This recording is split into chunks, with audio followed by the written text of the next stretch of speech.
Bonjour et bienvenue à Ya Congo, l'émission qui parle du Congo, de la jeunesse, des femmes et aussi des hommes qui nous inspirent et qui inspirent.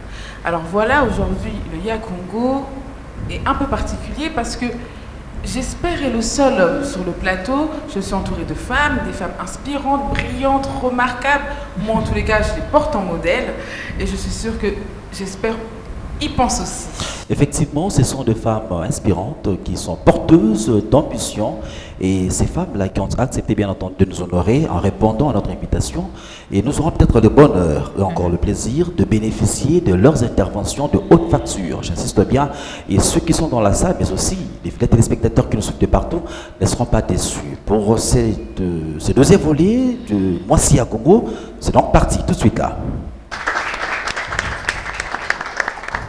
Alors, Tessia, comme je le dis tantôt, que ce sont des femmes de haut niveau, sûrement ceux qui sont dans la salle et ceux qui semblent un peu ignorer leur profil, est-ce que nous pouvons les découvrir tout de suite là? Alors oui, bien sûr. Alors la première personne que je vais présenter, c'est quelqu'un que j'admire énormément. Ah oui. Je pense que je suis arrivée dans son bureau il y a ça 1 an en lui proposant de faire Moana Ya Congo. Elle m'a tout de suite dit oui.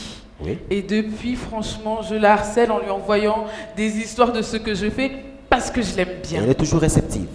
Toujours. Une femme très inspirante. Je parle de la DGA de Perenco RDC, Madame Yvonne Bala. Merci. La deuxième femme que je vais présenter, je lui ai dit récemment d'ailleurs à quel point je l'admirais et à quel point c'était une source d'inspiration. Moi, normalement, je l'appelle Maman Eliane. Aujourd'hui, je l'appelais Madame. Il s'agit de la vice-présidente nationale de la FEC, la Fédération des entreprises du Congo, mais aussi une businesswoman parce qu'elle a son cabinet, ACF, elle est experte comptable agréée, bref, tout pour qu'on l'admire, Madame Eliane Nkeni. Bienvenue Madame Eliane. Enfin, je vais présenter quelqu'un qui n'a pas froid aux yeux. C'est une femme, elle est pilote, mais elle motive aussi les gens. On peut parler avec elle 5 minutes, on se sent motivé pour déplacer des montagnes. Elle a ce super pouvoir-là. En tous les cas, c'est une combative, elle est motivante, bien entendu. Je parle de Madame Mamichou Ponti. Bienvenue. Et enfin, ce panel ne serait pas complet sans quelqu'un qui a une vision claire de l'avenir. Souvent, elle dit tout ce que bien de gens pensent tout bas parce qu'elle a ce courage. C'est une combative. Moi, je la suis sur les réseaux sociaux, partout. Je trouve que tout ce qu'elle dit, c'est vraiment pertinent. Je suis très contente de l'avoir là aujourd'hui. Je parle bien entendu de Madame Soraya Aziz. Bienvenue Madame Soraya Aziz. Alors Tessia, un grand merci, c'est un merci lourd de sens et plein de reconnaissance pour cette brillante présentation de nos invités. Je poserai cette toute première question, je rappelle le thème, c'est comment la femme peut-elle influer à l'élaboration du monde de demain? Alors, première question, je ne sais pas qui prendra la main en premier, est-ce que le fait d'être une femme a-t-il été un frein pour accomplir vos objectifs? Et si oui, à quel moment l'avez-vous réalisé? Madame Yvonne Bala. Merci. Le fait d'être une femme être un frein, en ce qui me concerne, pas du tout.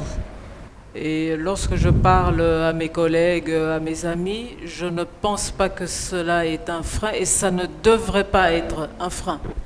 Mais il est vrai que sous d'autres cieux, et comme l'on l'a entendu dans le panel précédent, cela peut être un frein du fait du refus d'accepter la femme leader, la femme qui a des projets, la femme qui veut faire bouger les lignes. Là, effectivement, la condition, le genre femme, effectivement, peut être un frein. Mais en ce qui me concerne, ça ne l'a pas été. Ah oui, même évoluant dans un milieu d'hommes pétroliers, on n'a pas un jour eu l'impression que vous étiez peut-être moins capable que vos collègues hommes. Il y a eu un certain étonnement, des interrogations sur mes capacités. Ça, bien entendu, cela n'a pas manqué. Mais le rendu, le résultat du travail, c'est ça qui a convaincu que j'étais capable de le faire et que si moi j'étais capable de le faire, d'autres femmes pouvaient le faire. Et donc nous avons vu, quand je parle de ma société particulièrement, l'avancement des femmes. Nous ne sommes pas très nombreuses. C'est un secteur qui malheureusement n'attire pas beaucoup des jeunes filles. Mais les quelques jeunes dames qui sont chez nous, plus dans l'administration, on n'a qu'une seule Congolaise qui est aux opérations. Mais en tout cas, c'est une fille qui est vraiment admirée parce qu'elle est très très brillante. Donc, quand nous le voulons, notre condition de femme n'est pas du tout un frein à notre évolution. C'est un avis partagé par toutes ici? Moi, je dirais non. C'est déjà que le métier pour lequel j'évolue, c'est un métier d'homme blanc. Donc, même les hommes noirs aujourd'hui ne représentent pas Un côté important. d'importante portion. Ce qui fait que moi, j'ai un double combat, d'être acceptée. Donc, que ce soit ici, au Congo, et partout ailleurs dans le monde, les femmes aujourd'hui représentent 19% de pilotes dans le monde. Donc, c'est vraiment, c'est encore un travail. Et mais c'est pas pour autant ça qui m'a retenue. Donc, je suis là et j'ai inspiré beaucoup d'autres jeunes femmes. Il y en a ceux qui sont allés au cours juste parce qu'elles m'ont vu, elles ont vu mon courage. Il y en a ceux dont j'encadre qui sont au Canada. Il y a ta collègue que tu connais, Déborah. Déborah Kipoulou, oui. Dont on a travaillé ensemble. Donc c'est vraiment encore un monde réservé par rapport aux stéréotypes et aux présentaires sociaux à une certaine à la gente masculine, et j'ai mis un accent sur la gente masculine blanc. C'est quoi la réaction des passagers en général quand ils vous voient arriver et le pilote ne s'appelle pas Robert ou Paul, mais s'appelle Mamicho, aucun doute que c'est une femme? Bon, au début, c'était une lutte. C'est la raison pour laquelle je me suis mis sur les réseaux sociaux et toute autre chose. Parce que l'homme qui était habitué à entendre le commandant de bord avec une voix, avec un accent européen ou américain, entendre parler d'une femme congolaise, Mamicho, ça sonne pas très bien dans les oreilles. Ça fait un peu peur, au fait. Et c'est normal. Moi, c'est pas pour moi, ce n'est pas une barrière, mais je comprends que la société, elle est telle qu'elle, elle est construite de stéréotypes, des pesanteurs sociaux que nous devons briser. Voilà, moi j'ai brisé cette barrière et je suis là. Et j'inspire beaucoup, je crois. Et merci d'être là. Effectivement. Très bien. Madame Eliane Moukeni, Ouais. il vous arrive des fois aussi de réfléchir sur la possibilité de sortir cette femme inconsciente, celle qui ne croit pas en ses valeurs, de la sortir peut-être d'une situation de vulnérabilité par rapport à sa position au niveau de la société et de lui donner de l'espoir. Oui, merci beaucoup, mais j'aimerais rebondir sur la première question. Allez-y, Est-ce sentez-vous à l'aise. que c'est un obstacle ou pas? Moi, Oui. je dirais oui et non. Ok. Oui et non. Je dirais non, parce que, comme l'a dit Yvonne et Marie-Chantal l'a si bien dit tout à l'heure, Mamicho vient d'ajouter. En ce qui me concerne, oui, les obstacles sont là, mais ça ne m'a pas empêché d'évoluer, ça ne m'a pas empêché d'avancer. Et donc, ça devient un obstacle lorsque la femme adhère ou peut-être que la femme n'arrive pas à sortir, aller au-delà des pesanteurs. Lorsque la femme elle-même, elle se sent c'est située sur du sable mouvant. Et donc, à chaque fois qu'on dirait quelque chose sur la femme, et elle descend, et puis elle se retrouve, comment dirais-je, emprisonnée. Vous connaissez les sables mouvants. Lorsque ça vous emprisonne, vous ne savez même pas lever le bras, vous êtes tétanisé. Et ça, je pèse mes mots. Aujourd'hui, il y a des femmes qui sont tétanisées. Ne fût-ce que dire à cette femme-là, prends la parole en public, il dit, ah mais non. Et vous voyez même la façon de dire, ah mais non, c'est pour dire qu'elle a peur, elle ne peut pas. Et donc, c'est pour ça que je dirais, oui, pour cette catégorie des femmes, malheureusement, elle représente 80% à travers le monde. Vous serez étonnés, peut-être pas en Europe, mais en Afrique, on est encore dans cette considération.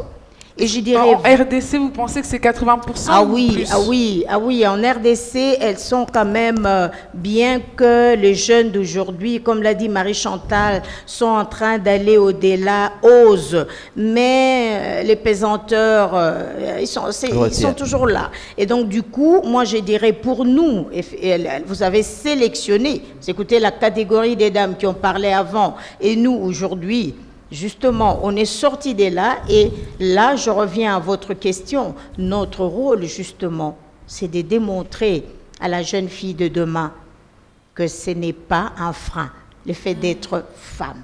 On peut. Et c'est mon combat à la Fédération des entreprises du Congo.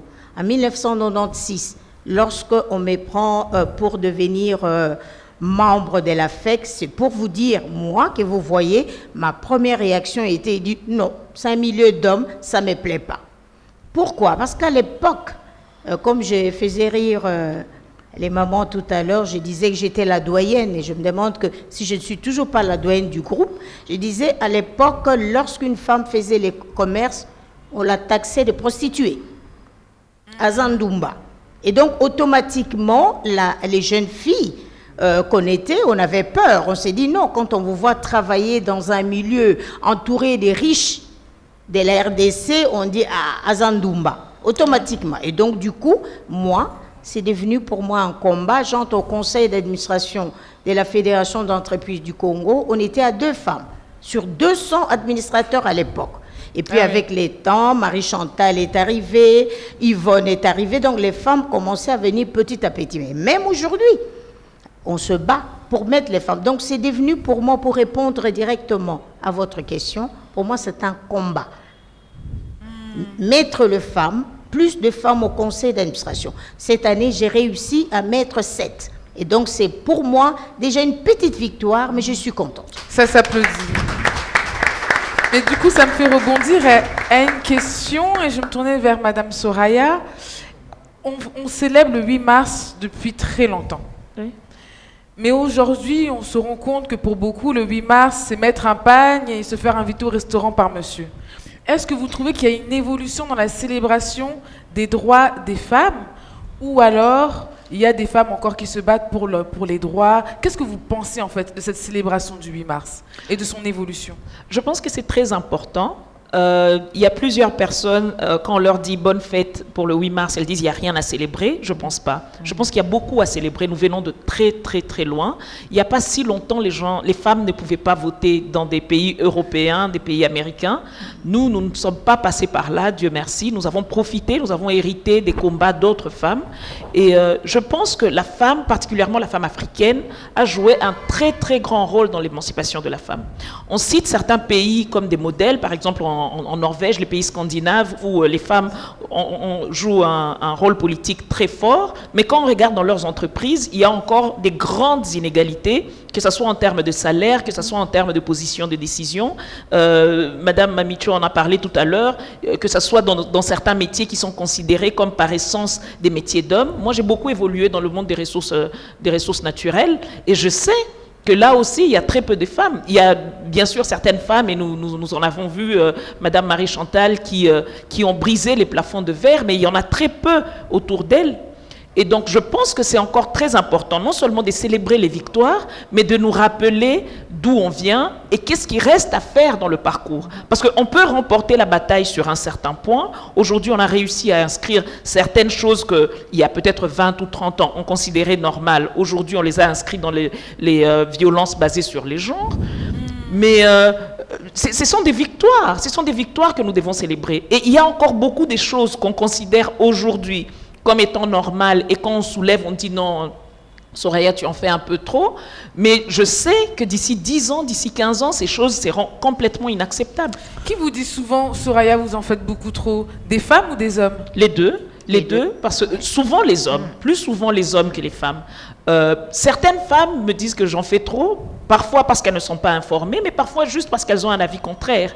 Et il y a beaucoup de choses pour lesquelles aujourd'hui peut-être je me bats, qui plus tard, on va réussir à prouver que c'était peut-être pas la peine de se battre pour ça. Je dis pas que j'ai totalement raison tous les jours, tout le temps. Il y a des choses que moi, en tant que Soraya, je n'accepte pas, mais qui sont parfaitement acceptables pour d'autres personnes. Moi, je suis née d'une famille de 4 femmes et j'ai grandi, mon père avait plus de sœurs que de frères. Mes grands-pères, tous les deux, des deux côtés, sont morts très jeunes. Et donc, j'ai grandi dans un environnement essentiellement féminin. Et nous avons évolué dans des directions très différentes, mes sœurs et moi. J'ai une sœur qui est divorcée. J'ai une autre sœur qui est mariée, mais très heureuse dans son foyer. Ça fait plus de 15 ans qu'elle est mariée. Et puis, il y a moi, je ne me suis jamais mariée. J'ai eu 3 enfants. Et donc, nous avons évolué dans des directions très différentes. Mais ce n'est pas moi qui vais dire à ma sœur, écoute, je pense que ton mari te freine dans ta carrière. Elle est très épanouie et très heureuse où elle est. D'ailleurs, elle a une carrière qui évolue même mieux que la mienne. Et c'est pas elle non plus qui va me dire, mais Soraya, pourquoi tu as eu des enfants sans te marier? Parce qu'elle sait que mes enfants, c'est mon bonheur, c'est mon trésor. Après, le modèle de réussite, le modèle d'évolution est très différent pour tout le monde. Mais moi, je pense que ce pourquoi on doit se battre, c'est pas pour un modèle particulier, mais c'est pour le choix, la possibilité pour chaque femme de poser le choix qui lui plaît. Le choix. Oui, effectivement, je me retourne vers Madame Yvonne Bala. Le combat amené sûrement est multiforme, n'est-ce pas? On ne va pas se contenter à une bataille remportée. Il faut vraiment s'investir pour défendre toutes les valeurs qu'incarne une femme. Et on parle souvent de la solidarité féminine. Mais en réalité, est-ce que les femmes se soutiennent pour participer à cette élaboration d'un monde nouveau, ou encore elles sont en compétition, à votre avis? C'est une question multiforme et qui peut avoir des réponses sous plusieurs angles. Effectivement. De ce que je viens d'entendre, je voudrais un peu revenir à la base, parce qu'on se soucie de la femme, de son évolution, etc., etc. C'est très bien, mais moi j'ai toujours une préoccupation, parce qu'on parle des difficultés de la femme. Les difficultés qu'il y a dans la société, etc. Identifions un peu d'où vient le problème. Est-ce un problème mental, un problème culturel, problème familial, etc., éducation? Revenons un peu aux fondamentaux. Parce que si on était dans un monde où déjà dans la plus petite cellule, qui est la famille, les valeurs étaient enseignées, que ce soit aux filles et aux garçons, je crois qu'on n'aurait pas à se plaindre. Je crois que c'est là la difficulté. Il y a une vraie crise de valeurs, une vraie crise morale dans la société. Et nous avons entendu qu'il y a beaucoup de chrétiens dans la salle. Malheureusement, c'est les temps qui démontrent que la difficulté qu'il y a à ne pas enseigner des valeurs aux gens, c'est ça qui emmène toutes ces difficultés pour les femmes, pour la société en général. Maintenant, qu'est-ce que nous devons faire? C'est revenir aux vraies valeurs qui fondent une société. Au socle familial. Aux vraies valeurs qui fondent une famille, aux vraies valeurs qui fondent une société. Et en ce moment-là, ayant identifié le problème, ayant posé les bonnes bases, je crois que par la suite, ça va aller. Le combat de la femme, je vous avoue que dans tous les secteurs, je ne le suis pas. J'étais impressionnée d'entendre Madame Marie-Josée Ifoukou parler de son combat politique. Certaines choses que j'entendais me surprenaient. Mais revenons un peu aux valeurs, qui sont le respect, qui sont l'amour, qui sont la considération. À partir de ce moment-là, il n'y a plus de combat homme-femme. On va promouvoir ce qui est bien. On va aller de l'avant avec les gens qui font les choses bien et tout le monde va pouvoir se retrouver dans cette société. Moi, c'est comme ça que je vois la société. Par la suite, qu'est-ce qui doit être fait? Je crois que à nous, notre niveau, nous sommes parents, enseignons à nos enfants, enseignons à nos petits garçons de pouvoir respecter leurs sœurs, de pouvoir respecter leurs voisines, de pouvoir respecter la maman, de pouvoir respecter les femmes en général. Et je crois que les choses vont s'améliorer. Ah. Mais j'aimerais rebondir sur la méritocratie, parce que vous avez dit promouvoir ce qui est bien. Donc c'est un peu la méritocratie. Mais je me souviens d'un moment, alors là je vais juste faire une petite anecdote, et j'aimerais bien avoir la réaction de Madame aussi Eliane Kenny. Quelqu'un m'avait dit, les femmes sont des privilégiées, elles ont des subventions spécialement pour les femmes, des bourses réservées aux femmes, des formations réservées aux femmes. Et finalement, c'est les hommes qui deviennent discriminés et que tant qu'elles ont ces privilèges, ce sont des assistés. Parce que sans tous ces privilèges, elles vont rester éternellement assistées. Qu'est-ce que ça vous fait comme discours, ce genre de remarques ? Écoutez, je suis d'accord avec vous, mais je voudrais une fois de plus rebondir sur ce que disait Yvonne tout à l'heure et je répondrai bien entendu à votre question. Je suis d'accord avec Yvonne lorsqu'elle parle des valeurs. Effectivement, nous devons enseigner des valeurs à nos enfants. Mais j'ajouterai ceci. Je crois qu'il y a beaucoup plus de femmes que d'hommes. Et lorsqu'il y a des postes à pourvoir, les femmes, étant donné qu'elles sont nombreuses, c'est là où interviennent les valeurs. Elles sont nombreuses. À ce moment-là, la femme ne se pose même pas la question si je mérite d'être là. La première chose, il dit, je vais être là. Mais est-ce que tu as des compétences? Non.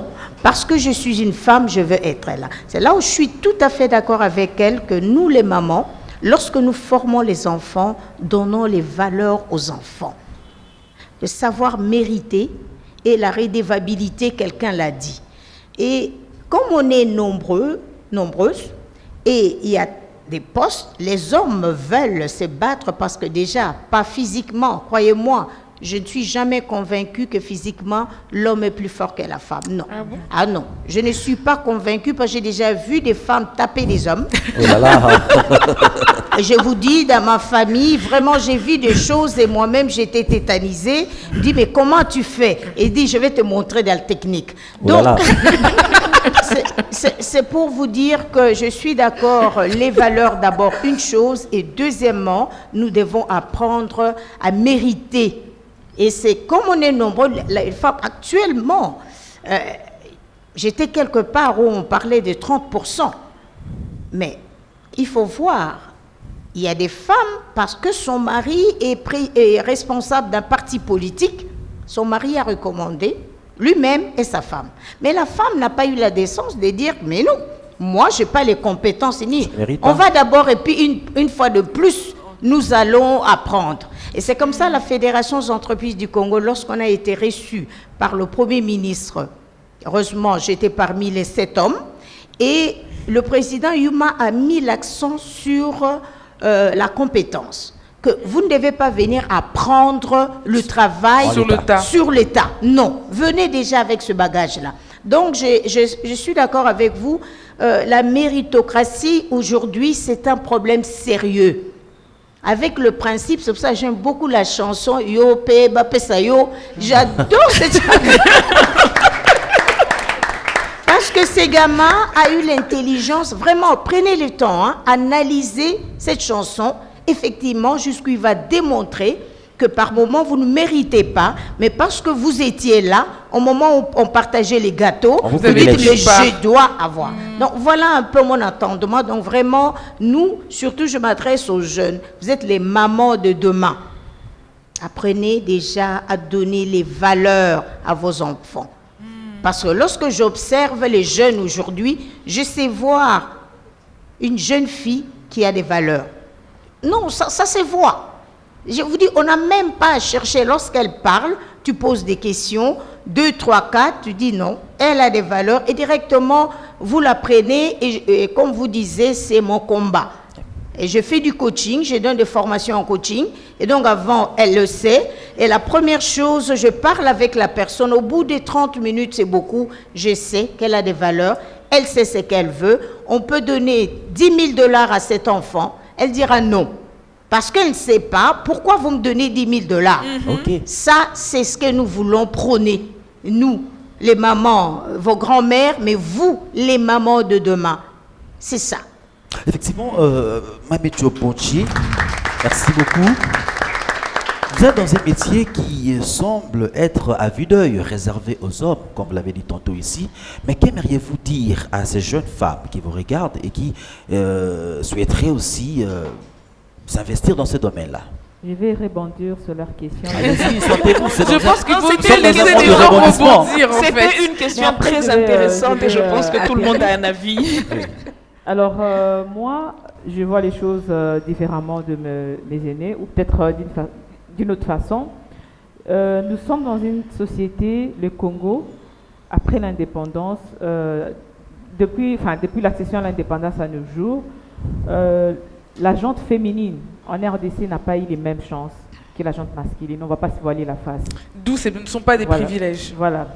Et parler des privilèges, nous avons vu des privilèges qu'on a donnés aux hommes depuis l'accession à l'indépendance à nos jours, et les résultats sont là. Ils sont plus à discuter. Le Congo est super développé comme l'Amérique. Juste pour présenter cette société où on a vécu l'injustice pendant 50 ans, on ne va pas essayer de donner... Moi, je pense que donner la même chance aux filles aujourd'hui, c'est très important. Et pour moi, je pense que ces petits avantages, moi je n'ai jamais entendu parler de ces avantages. Je ne vais pas dire que ça n'existe pas, mais moi, je n'ai pas vu ça. Raison pour laquelle, au lieu de faire 2 ans de formation, moi, j'ai fait 5 ans, parce que je n'avais pas de bourse d'études. Par contre, mes sœurs du Botswana, de l'Angola, du Nigeria, qui avaient des bourses, quand elles ont terminé les mêmes processus que moi en 2 ans, elles paraissent très intelligentes. Voilà. Alors, moi, je pense que nos mamans, elles ont beaucoup lutté. Elles ont pu acquérir la meilleure constitution en Afrique. Je suis très fière de vous, parce qu'on a la meilleure constitution qui parle de 50-50. Mais entre les tests légaux et la réalité, il y a un écart considérable. Un écart énorme.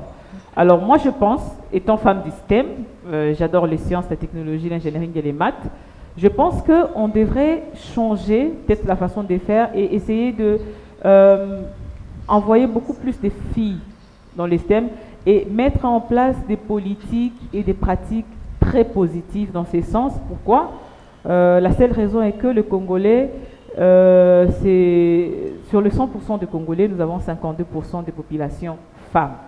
Et cette femme qui évolue depuis l'accession à l'indépendance, dans l'injustice, dans l'absence d'éducation, merci beaucoup au programme de la gratuité d'enseignement qui a démontré qu'on a ramené beaucoup plus de filles à l'école, parce que nos mamans avaient le choix entre nous envoyer à l'école et nos frères. Moi-même, quand j'ai commencé ma formation de pilote, mon père me rappelait tout le temps, tu vois, la chance que je t'ai donnée, je n'ai pas donnée à tes frères, parce que mes frères étaient privilégiés. Et aujourd'hui, il est quand même fier. Ah bah oui, une femme pilote. Il est quand même fier d'avoir une fille pilote. Et la fois passée, il m'a même appelé pour me dire, tu sais, aujourd'hui, si tout le monde m'appelle et tous les ambassadeurs me connaissent, c'est parce que toi, ma fille, t'as brillé. J'ai dit, oui, c'est parce que tu m'as donné la chance, parce que j'étais convaincue de me donner la chance quand j'étais toute jeune. Alors, moi, dans le milieu des hommes, c'est vrai que c'est compliqué. Et quand je suis revenue au Congo, je savais que je ne serais pas acceptée. Effectivement, je n'étais pas acceptée. Qu'est-ce que j'ai fait? Quand vous êtes venue au Congo? Quand je suis revenue au Congo. Ah, revenue. Après mes études, Okay. voilà. Okay. Et j'ai trouvé une association des pilotes qui existait. Et c'était pour moi l'astuce, au fait. Je me suis dit, comment je vais intégrer ce monde des pilotes et être acceptée et travailler. Alors, j'ai intégré l'association en tant que membre. Je me suis fait violence et j'ai bridé les postes de secrétaire général des pilotes du Congo. Donc, ils m'ont voté. Et aujourd'hui, c'est la seule arme que j'utilise contre les hommes.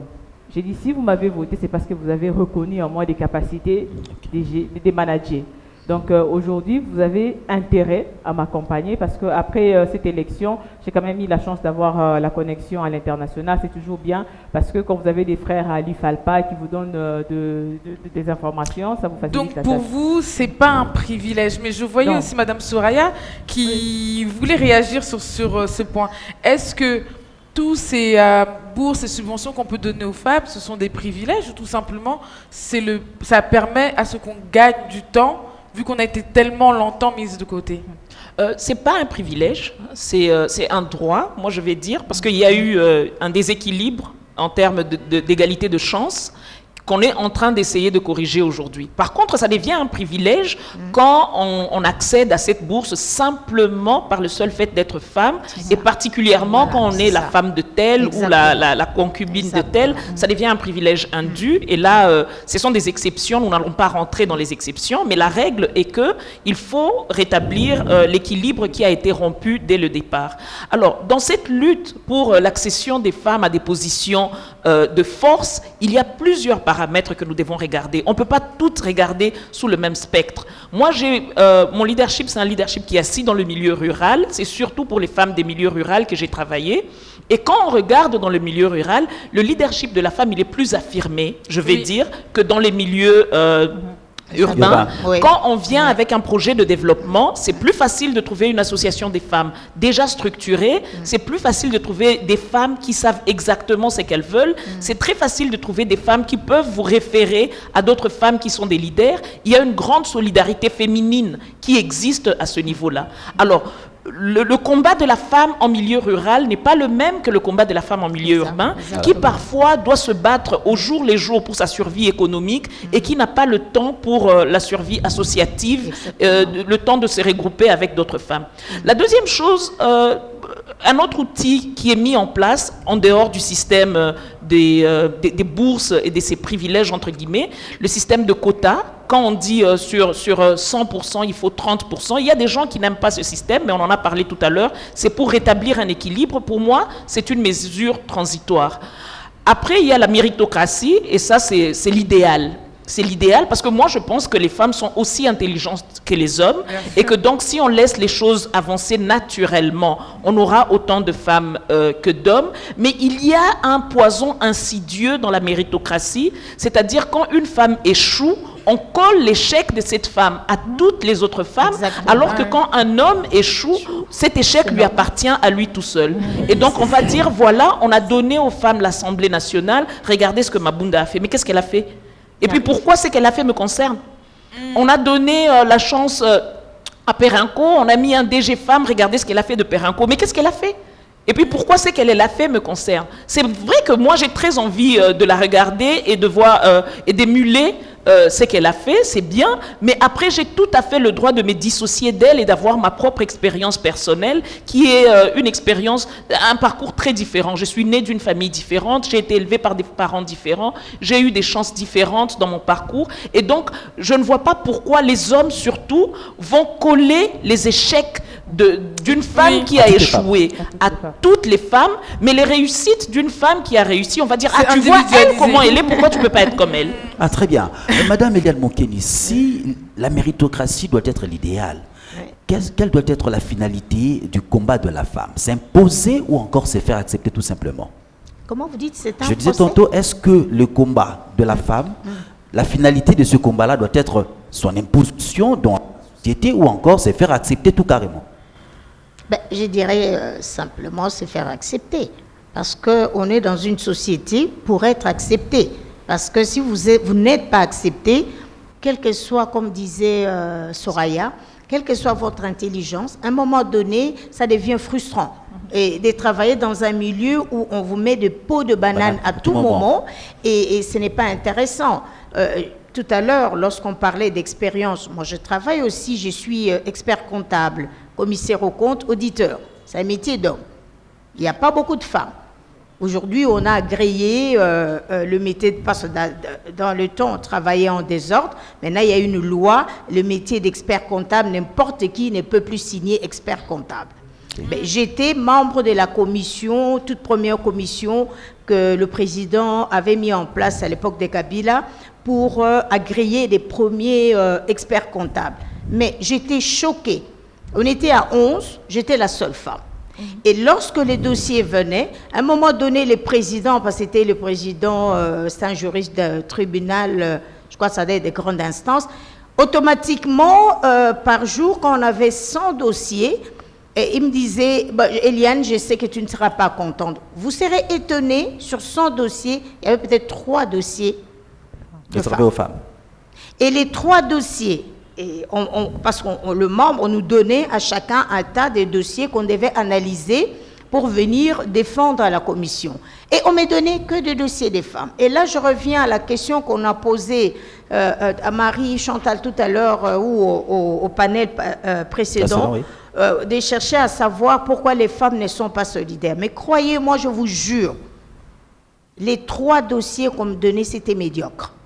Ah. Je vous dis, je faisais tout et je les recherchais parce qu'on avait un canevas. On devait respecter les critères. On vous dit 8 années dans un cabinet ou dans une entreprise, successivement directeur financier. Mais vous voyez bien, cette femme a fait que 2 ans. Il n'a pas d'expérience, mais il a postulé. Alors, quand on vous donne cette responsabilité, entre autres, c'est pour dire, bon, voilà, vous êtes une femme, allez-y. Et donc, du coup, j'étais coincée. Et donc, aujourd'hui, on est à 500 experts comptables sur toute la République. Je pense qu'il n'y a même pas 10% des femmes. Panel à Goma. J'étais membre du panel à Goma. Donc là, on devait vraiment passer, poser des questions. Mais vous voyez, lorsqu'une femme entre, et elle tremble déjà. Et elle n'est pas à l'aise. Et donc, j'étais vraiment mal de sauver des femmes. Et j'ai eu à sauver, je crois, une dame pour avoir 55%. Mais les autres, tu vois déjà, elles paniquent, elles n'arrivent pas à parler. Et puis à un moment donné, je disais aux autres, finalement, on me regardait pour dire, bon, Eliane, pose-toi la question. Je commençais d'abord par la mettre à l'aise, ça va très bien à la maison, mais tu savais, elle avait vous voyez vraiment qu'elle avait les mêmes moites. Et donc, c'est là où je vous dis, solidarité, oui. Nous devons donner la chance à tout le monde, mais désolé, peut-être mon côté carré d'auditeur, j'ai dit, vous devez mériter.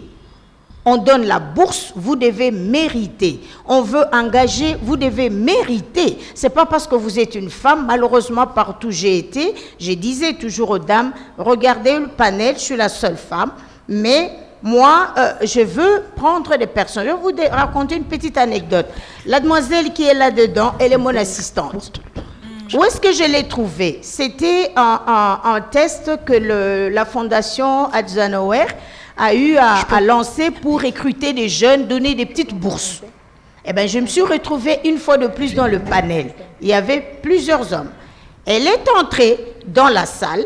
La première chose, je l'ai déstabilisée parce qu'elle avait mis une blouse qu'on appelle le Bukamapeka. La première chose, je lui ai dit, mademoiselle, arrange d'abord votre blouse. L'accoutrement, parce que sinon, si moi je n'étais pas là, on peut dire que tu l'as mis là pour attirer l'homme. Eh bien, quand on a commencé à lui bombarder des questions, non, j'étais trop fière de cette fille. Et moi, j'étais même celle qui l'a beaucoup acculée. Et quand elle est sortie de là, je lui ai donné ma carte. J'ai dit, voyez-moi le lendemain, et je l'ai engagée comme assistante. Bravo. C'est parce qu'elle a mérité. Mais il y avait, elles n'étaient pas nombreuses, hein, mais il y avait beaucoup. Donc c'est pour dire, moi je suis pour la méritocratie. Vous méritez. Eux ils appellent ça avantage, ils appellent ça faveur. Moi je dis non. Ce ne sont pas de faveurs. Lorsque vous méritez, on vous prend. Mais je pense que dans le monde politique, c'est différent. Et donc, comme les experts comptables maintenant, je fais appel à toutes les dames. Vous savez ce qu'elles me disent? C'est trop difficile le métier d'expert comptable. On ne peut pas concilier la vie des familles avec parce qu'on travaille à des heures indues par moment. Normalement, les gens font 12 heures par jour, hein, n'est-ce pas? Pour le travail, moi, je fais 18 ou 20 heures de travail par jour. Il faut tenir. Oui, parce que vous rentrez à la maison, c'est l'obligation, les clients attendent son dossier demain. Vous n'allez pas dire au client, je n'ai pas fini à certifier parce que j'avais un enfant malade, parce que je devais faire le foufou pour mon mari la nuit. Non. Et donc, du coup, de plus en plus, je suis en train d'encourager ces jeunes pour leur dire, vous pouvez. Vous pouvez, c'est un problème d'organisation. Mais voilà. Beaucoup de jeunes ont peur qu'il y ait un choix à faire entre la vie familiale et la vie professionnelle, que plus on est carriériste, moins on a de chance d'avoir une vie de famille épanouie. Et qu'est-ce que vous leur répondez à ça? Mais comment je t'ai appelée madame. Mais la vie est faite de choix. La vie est faite des choix. On doit toujours faire un choix dans la vie. J'étais très fière d'entendre Soraya dire qu'elle n'est pas mariée, mais elle a ses 3 enfants. C'est un choix qu'elle a fait. Même si on la critique, elle ne fera pas attention parce qu'elle sait pourquoi elle a fait ses choix.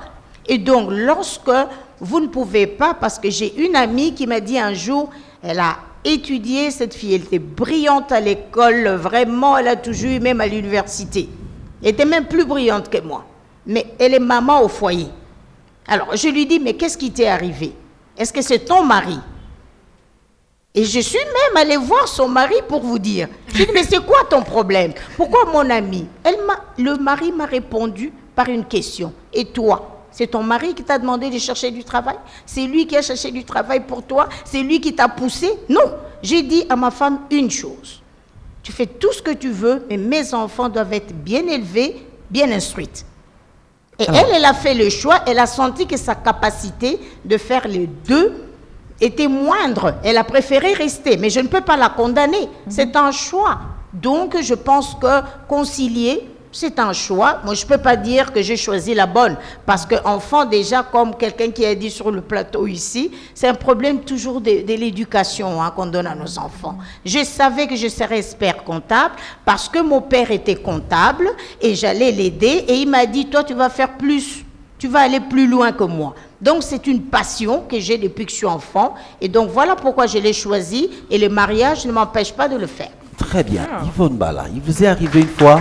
Merci beaucoup. Est-ce qu'il vous est arrivé une fois dans la vie, face à une réalité, face à une contrainte, de vous dire, si j'étais un homme, est-ce que cette phrase-là vous est passée dans la tête face à une réalité? Ce sont des phrases, effectivement, qui vous passent un moment à la tête lorsque vous arrivez quelque part, vous voyez l'accueil discriminatoire du fait que vous êtes une femme. En tout cas, ça ne pèse pas beaucoup. Et vous regrettez? Je ne peux pas regretter, pas du tout. Pas du tout, parce que finalement, ceux qui vous jugent sur l'aspect extérieur, c'est lorsque vous êtes maintenant au cours d'une réunion, autour de la table, et que vous défendez vos arguments, et qu'ils terminent par des applaudissements. Donc, voilà. Exactement. Voilà. Donc nous avons eu cette situation. Il faut savoir que dans ce pays, il y avait eu 2 sociétés pétrolières, la société Perenco et la société Chevron. Et donc, lorsque nous étions invités, par exemple, à la Banque centrale, au ministère des Finances pour des réunions, ces messieurs de Chevron arrivaient, costume, gros ventre, etc. Donc, le prototype vraiment de la personne responsable. Et lorsque vous arrivez, parce que ce jour-là, j'ai fait le choix de porter un pantalon et une blouse, et je n'ai pas voulu porter mes pagnes, on pense que vous êtes peut-être l'assistante ou la secrétaire qui vient représenter le DG. Et donc, à la porte... on vous demande de vous mettre à l'écart pour que d'abord les hommes passent. Ah, comment vous réagissez? Ça irrite. Ça irrite. Mais ça finit par vous donner une force pour que vous ne puissiez plus vous arrêter à ces obstacles qui peuvent venir par la suite. Ensuite, vous vous retrouvez autour de la table, vous constatez qu'on donne d'abord la parole aux hommes parce qu'on pense qu'ils ont des choses plus intéressantes à dire et que vous pourrez peut-être par la suite venir combler les trous.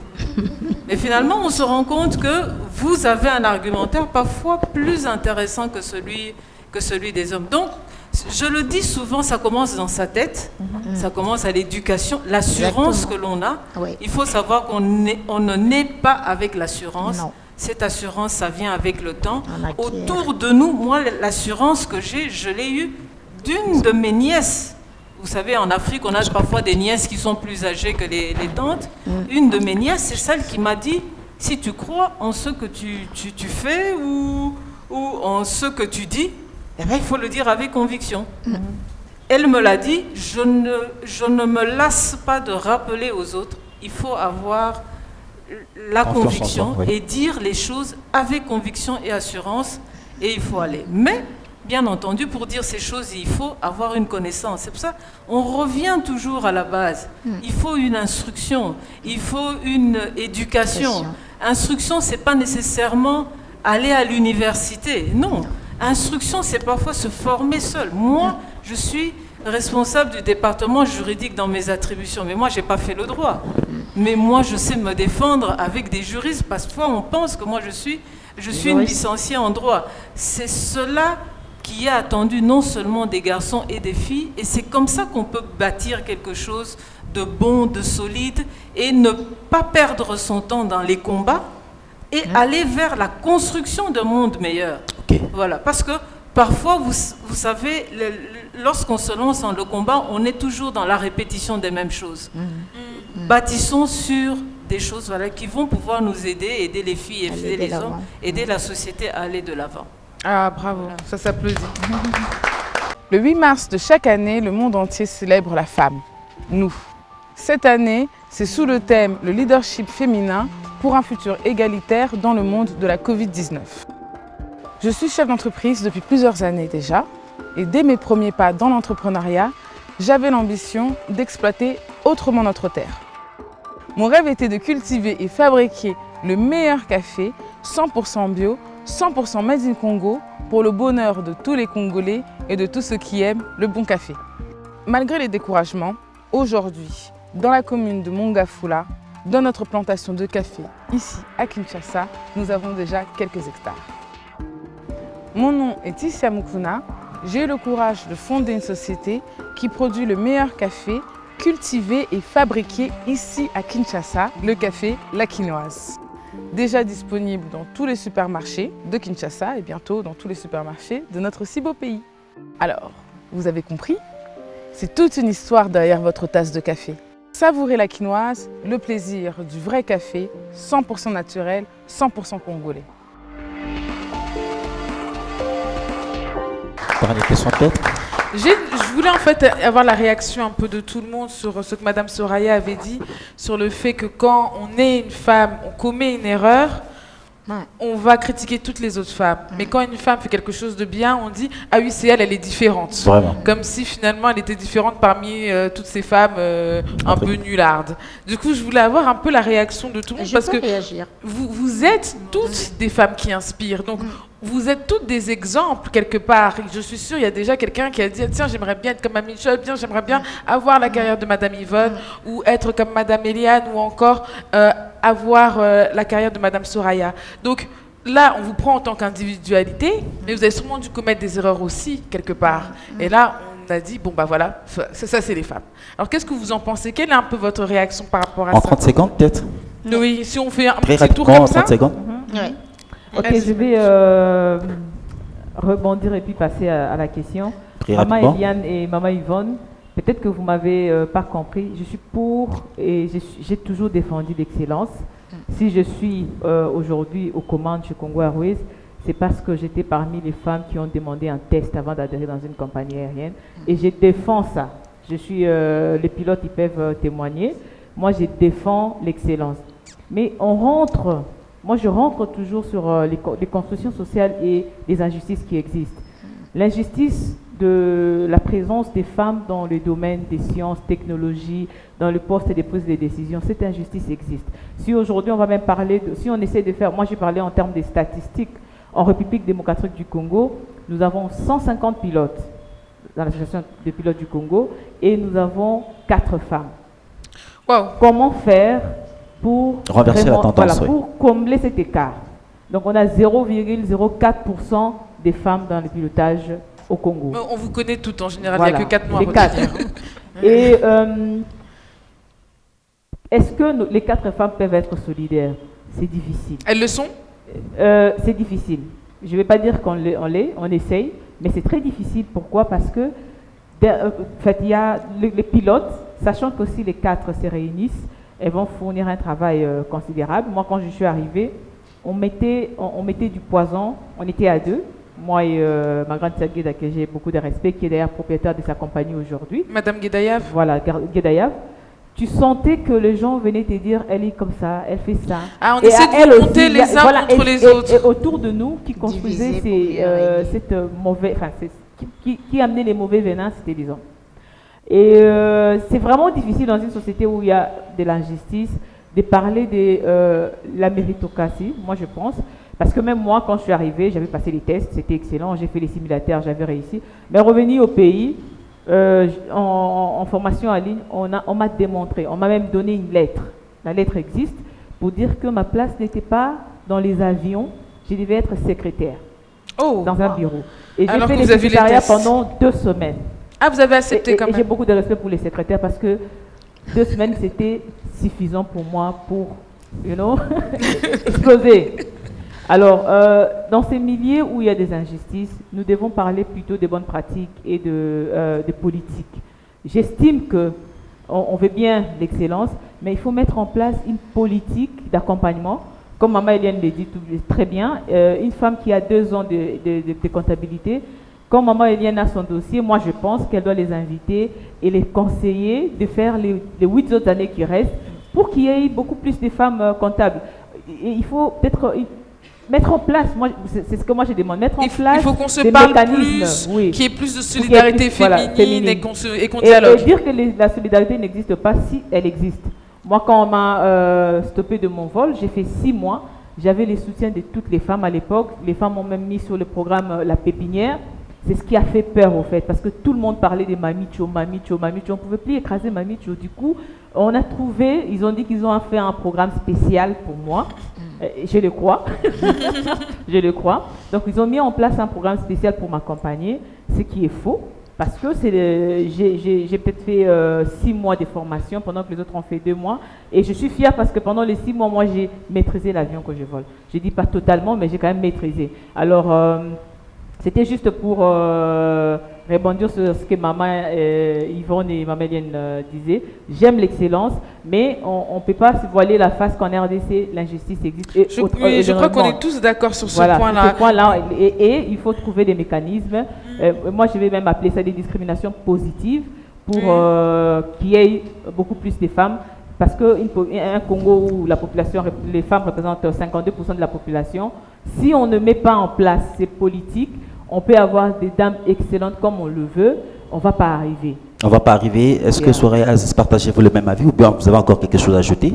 Oui, je voudrais juste attirer votre attention sur quelque chose. Je ne sais pas si je suis la seule à remarquer que les 2 dames que nous avons de l'autre côté du plateau sont des dames qui se sont hissées à la tête de la réussite à la force de leurs poignets.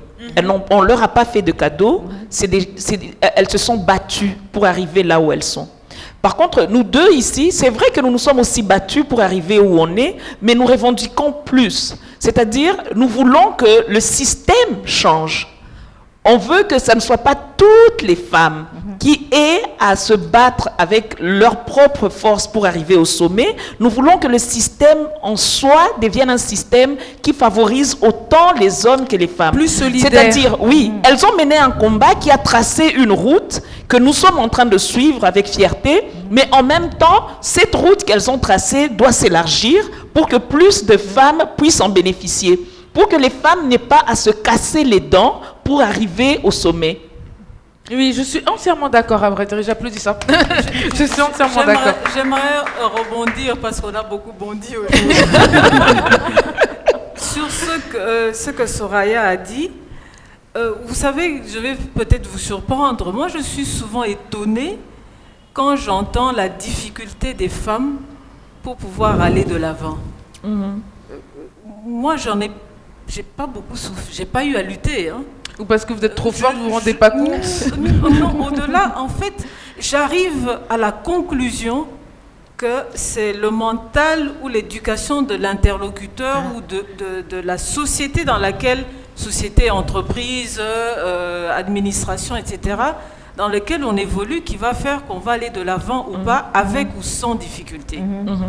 Nous avons eu la possibilité, moi je le dis, moi j'ai été recommandée par mon père dans la société où je travaille. Mais ils m'ont dit, on te fait passer un stage, en tout cas, si tu réponds à nos besoins, nous te le donnons. On ne me l'a pas donné parce qu'ils connaissaient mon père. J'ai commencé à travailler. Ils m'ont observé. J'ai été affectée à certaines missions. Je les ai réussies et j'ai été de l'avant. Donc, je reviens toujours, et peut-être que je me trompe, que finalement, le problème n'est pas au niveau des lois, etc. Le problème est dans le système et le mental des personnes qui doivent animer ce système. Il faut qu'on apprenne, d'abord le système éducatif. Je prends notre secteur, le secteur des hydrocarbures. On aimerait bien promouvoir des femmes ingénieures en géologie, etc. Mais si elles ne vont pas à l'université, si elles ne s'intéressent pas, parce qu'on peut ne pas s'intéresser à ça. Il n'est pas dit que toutes les femmes vont aller se lancer en géologie, géophysique, etc. Si elles ne s'intéressent Si pas, on ne va pas promouvoir des personnes qui ne sont pas là. Ça, c'est de un. De deux, il y a par la suite le choix qui doit être fait entre ma carrière, ma famille. Eliane se plaint souvent qu'elle ne me voit pas dans beaucoup d'événements parce que moi, j'ai fait un choix. Les week-ends, c'est pour ma famille. C'est exceptionnellement que les week-ends, je participe à des événements. Après 17h, moi, quand j'ai fermé mon bureau, c'est avant tout ma famille. Après 17h, je ne vais pas after ceci, échange ancien, vraiment très peu. C'est le choix que j'ai fait pour pouvoir avoir un équilibre. Donc, comment quelqu'un va se sentir à l'aise? Chacun définit un peu la manière. On ne sera pas toute femme présidente, on ne sera pas toute première ministre, c'est pas possible, il n'y a qu'un poste de premier ministre, de président, on ne sera pas toute ministre, mais dans ce que l'on fait déjà, que l'on puisse exceller. J'aime regarder la femme d'en bas parce que j'ai une ferme et il faut voir les femmes courage, femmes maraîchères. Parfois, tout à l'heure, nous avons entendu, on ne voit pas beaucoup les femmes, mais ouvrez les yeux, regardez autour de nous.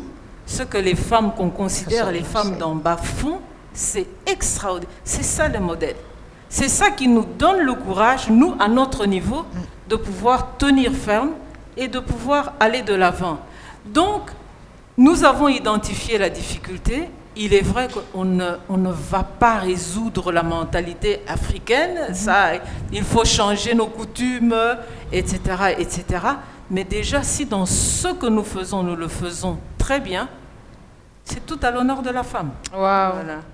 Yael Boukeni, peut-être une dernière question avant de passer la parole au public.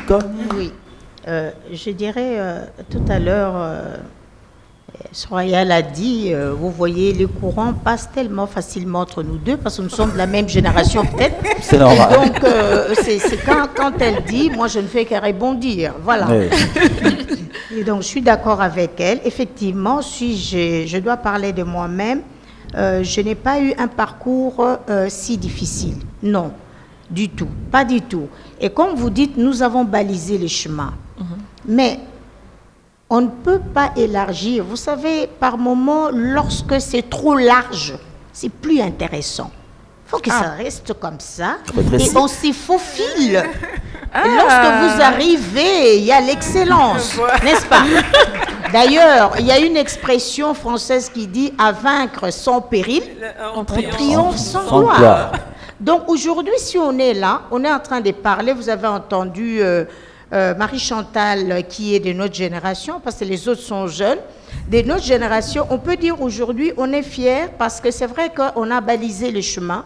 Et donc, on vous dit, pour le moment, l'excellence a un prix. Croyez-moi.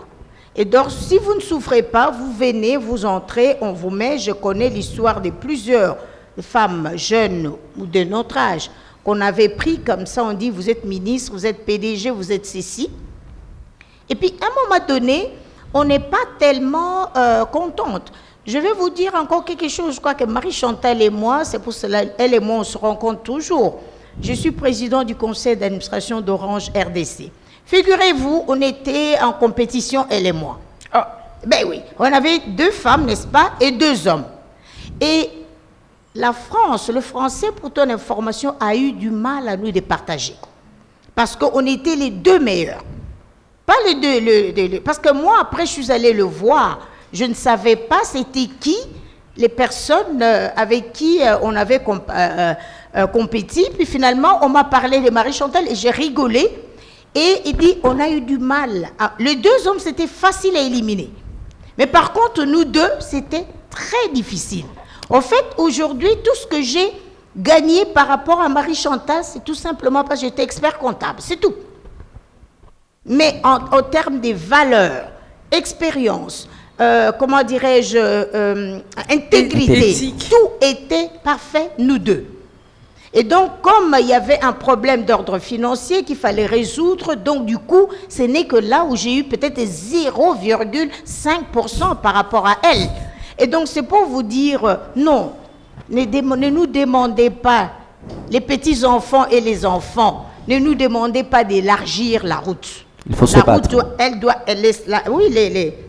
la voie. La voie doit rester Retrécie. comme ça, restreinte, réduite, étroite. Et quand vous allez passer, c'est avec dignité que vous passerez, on va vous applaudir. Si on élargit trop, c'est pas intéressant. Mais plus de personnes qui passent quand même. Je peux dire quelque chose par rapport Un à petit ça. mot après, avant la question du public. Sûrement, peut-être, nous allons passer la parole au public. Je l'avais dit tantôt ici que vous ne serez pas déçus. Au-delà des interventions brillantes, nous avons eu le bénéfice, ou encore le privilège, de prendre part à ces interventions édifiantes. Alors, vous êtes dans le public, vous vous sentez inspiré, vous voulez peut-être poser la question tout en identifiant l'une de nos invités, demander la parole. Il y a une question ici et je vois qu'il y a une question là aussi. Merci beaucoup pour la parole. Je suis Santa Khadija Omelema, étudiante en deuxième licence communication des organisations, mais je suis également journaliste de l'émission Jeune 243. Alors, ma première question, je la pose à Madame Eliane. Que dites-vous de barrières sexistes qui existent dans le monde de l'entrepreneuriat? Une femme qui a ses produits, elle veut proposer à un client. Mais les clients, au lieu de voir le produit, les clients voient plutôt celle qui propose les produits. C'est souvent des choses qui découragent d'autres femmes à entreprendre. Et ma deuxième question, c'est à Madame Mamicho. Le thème de cette année, c'est leadership féminin pour un futur égalitaire dans le monde de la Covid-19. Très bien. Vous êtes femme pilote. Est-ce que dans le cockpit, je ne sais pas si je le prononce exactement, dans un cockpit, vous vous imposez ou vous travaillez simplement comme tous les autres hommes? Et pensez-vous faire un travail différent des hommes où chaque fois vous devez donner 2 là où les hommes donnent 1? Voilà, c'est de très très bonnes questions. La prochaine fois, vous préparez l'émission avec Vous pouvez moi. très rapidement répondre à ces questions. Oui, merci pour votre question. Mais voici ma réponse. Elle ne sera peut-être pas satisfaisante. Mais je vais vous dire, les hommes sont ce qu'ils sont. Ils ne changeront peut-être jamais. C'est la nature des hommes. Ils seront toujours là derrière nous, en train de vouloir nous croquer comme une pomme. Et donc, nous devons avoir ça en tête. Lorsqu'on fait de l'entrepreneuriat, on se présente, on sait que la première chose, il commencera par là. D'abord, vous draguez-vous, ne pas regarder votre produit. Mais, je vous dis que je travaille dans le milieu des milliardaires du Congo, si on peut les appeler ainsi. Mais j'ai déjà eu des hommes qui ont eu à me draguer. Mais je ne me suis pas disputée avec eux. Je ne les ai pas insultés, mais j'ai donné une réponse simple en souriant, gentil. Et lorsque la personne ne veut pas vous écouter, eh bien tant pis, laissez-le partir. Il y aura un autre, peut-être pas un homme, une femme qui vient d'acheter vos produits. Mais l'erreur que les femmes commerçantes, justement, ont eu à commettre, même nos aînés, nos mamans, les Moziki 100 kilos, hein, pour celles qui connaissent encore, les Moziki 100 kilos, mais justement, elles commettaient cette erreur quand on regardait parmi le 100% de Moziki, 100 kilos, je peux dire 99% étaient divorcés. Et du coup, les hommes ont eu cette réputation de Ndumba, comme on disait, lorsqu'une femme fait les commerces, sûrement elle va divorcer, et tout simplement. Parce qu'il y a eu un mélange de tout. Et j'ai aimé, comme Soraya a dit tout à l'heure, vous devez être vous-même. Ne cherchez, les modèles c'est bien, mais faites attention aux modèles. Là, vraiment, c'est l'occasion d'en parler. On parle souvent modèle, mais il faut creuser un peu, regarder qu'est-ce qu'il y a derrière ce modèle. Il faut très bien connaître la personne avant de dire cette personne est mon mentor, mon modèle. Soyez proches. Donc, c'est pour vous dire tout simplement, Yana, ça existe. Ça existait déjà à l'époque de Maman Moziki 100 kilos. Ça existe aujourd'hui avec nous. Ça existera demain avec vous. Donc, tout le conseil que je peux vous donner, restez ferme. On peut refuser votre produit. Moi, j'ai eu quelqu'un. Dans mon cabinet, j'avais un bon contrat en or, $30,000 par mois. Je devais monter la comptabilité, ce monsieur. Un jour, il m'amène 6 pièces de super wax. Naïve que j'étais contente, j'ai pris, j'arrive, j'ai dit à mon mari, tiens, On m'a donné 6 super wax, mais en plus, moi je ne mets pas le pagne parce que je ne sais pas bien nouer le pagne. Mon mari me regarde, il sourit. Il dit, mais il te drague? Je lui dis n'importe quoi. Il dit, mais je vous dis qu'il vous drague. J'ai dit, mais non. J'ai dit, ok. 2 mois après, le monsieur m'appelle à son bureau. Moi, je me disais, bon, voilà, c'est pour analyser ses états financiers. Il dit, non, Alingala, si on a nous calculatif, compte à côté, on doit parler. J'ai dit, ok. Mais il me dit carrément, mais moi, je vous veux. J'ai dit, vous me voulez, moi ou mon entreprise? Il dit, vous. J'ai dit, mais non, moi, je suis non seulement mariée, je suis bien mariée. Vous savez, en français, quand on dit bien marié, c'est que vous n'avez pas un souci extraordinaire. Ben oui, je dis, je suis bien mariée. Vous savez ce que le monsieur m'a dit? Madame, avec tous les comptables qu'il y a au Congo, vous pensez que je vous ai choisi à cause de votre intelligence? Non. C'est parce que je voulais vous avoir. Je vous avais aperçu depuis longtemps. Et si vous ne voulez pas, moi, je romps le contrat. Et j'ai pris mes histoires, j'ai dit, j'attends votre lettre. Je vais à mon bureau. Quelques temps après, mon bureau à l'époque n'était pas très loin de son entreprise. Je vois une lettre, effectivement, rupture abusive du contrat. Il rompt le contrat. Bon, évidemment, comme Yvonne a dit, j'étais énervée. Si mon tempérament plutôt de jeune fille tel que j'étais, j'allais casser son bureau. Mais je me suis dit, on se calme. J'ai pris un avocat. J'ai dit à mon avocat, d'accord, qui regarde le contrat, dit si vous rompez avant la fin, il me paye mes 6 mois. S'il ne me paye pas mes 6 mois, je n'irai même pas à la cour, parce que là je perdrai le temps, mais c'est la presse qui parlera. La presse parlera tellement, bon, comme mon mari est dans le milieu de la presse, pour ceux qui savent. Que nous saluons en passant d'ailleurs le recteur Moukeni. Oui, voilà, et donc je vais utiliser la presse et il sera gêné. Et vous savez, le monsieur m'a payé et ça s'est arrêté là. Et 2 mois après, j'ai eu un client à $60 000 le mois. Donc, c'était encore plus intéressant. Donc, il faut savoir dire non, souffrir. C'est vrai, ça fait trop mal au cœur de perdre un contrat aussi important.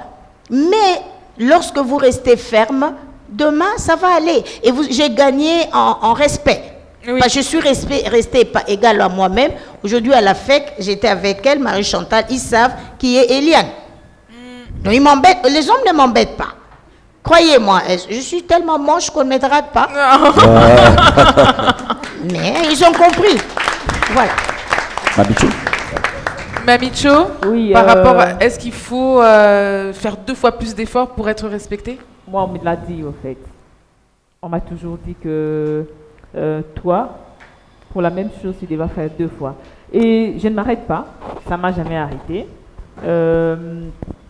J'ai même eu dernièrement une discussion avec un collègue parce que pour passer commandant de bord, il faut que tes collègues masculins voient en toi les capacités, la responsabilité et tout ce que tu veux. Mais j'ai senti que les gens pensaient que j'avais cette envie d'être commandant de bord et ils commençaient à mettre des bâtons dans le roue. J'ai carrément dit à un collègue un jour, qui est commandant de bord, j'ai dit, écoute, nous n'avons pas les mêmes luttes au fait. Je suis ici, je serai commandant de bord 10 ans, 15 ans après. Tant que je sais que je serai peut-être la première commandant de bord en République démocratique du Congo, je prendrai mon temps parce que j'ai cette patience d'attendre. Ça veut dire qu'on te dit ça tout le jour, on te montre tout le jour, il y a des fois on te défie. On sort le programme de la semaine parce qu'on a un programme de la semaine, on sort le programme de la semaine et ton jour off, on t'appelle ton jour off pour te dire non, un collègue est malade et tu devras remplacer. Et par moment, on te met devant des faits accomplis, on te rappelle ta condition de femme. Donc tu es devant, chaque jour, moi je suis devant des luttes continues, comme je dis aux mamans, pourquoi je me bats pour la participation massive des femmes. Et tous les jours, je démontre que je suis là. Je ne suis pas là parce que je suis femme ou... Enfin, je ne suis pas là par mon genre, mais je suis là parce que c'est quelque chose qui me passionne. Je suis là parce que j'ai... en tout cas, je ne suis pas dans le domaine des pilotages. Pour moi, ce n'est pas un choix d'enfant, c'était déjà un défi. Je suis venue parce que je voulais défier les mondes. Et tous les jours qu'on me met devant un défi, j'essaye, aux mesures de possible, de relever les défis. Donc, c'est un travail continu qui ne me permet pas de m'arrêter. Et Je suis tout le jour devant mes bouquins, je suis tout le jour en contact avec l'extérieur, IFALPA. Hier, j'étais même à une conférence des OACI. J'étais satisfaite parce que j'ai rencontré des femmes dans ces colloques en ligne qui avaient les mêmes problèmes que moi. Du coup, je me suis dit, donc je n'ai pas de raison de baisser les bras parce que c'est pas seulement au Congo qu'on a ces problèmes. On vit tous ça partout dans le monde. Et c'est toujours, ça réconforte au fait, ça réconforte. Et je réitère à Maman Eliane l'excellence. Si je suis où je suis aujourd'hui, c'est parce que j'ai les mérités. Il n'y a personne qui va passer à la télé qui dira qu'il me l'a mis sur un plateau. Mais je pense que vous tous aujourd'hui, vous êtes très méritants. Mais je mets encore un accent sur les politiques et les bonnes pratiques. Parce que nous évoluons dans une société pleine de stéréotypes et de pesanteurs sociaux. Ne nous voilons pas la face. Il faut nous regarder dans le miroir et trouver des solutions. Parce que vous êtes passé par là, peut-être que vous allez trouver la meilleure façon pour sortir notre excellence dans cette société inégalitaire. Privilégions les bonnes pratiques. Dernière question. J'ai vu qu'il y avait une question ici. Merci. Je m'appelle Ornella Sakina. Je suis médecin stagiaire à l'hôpital militaire du Congo-Golo.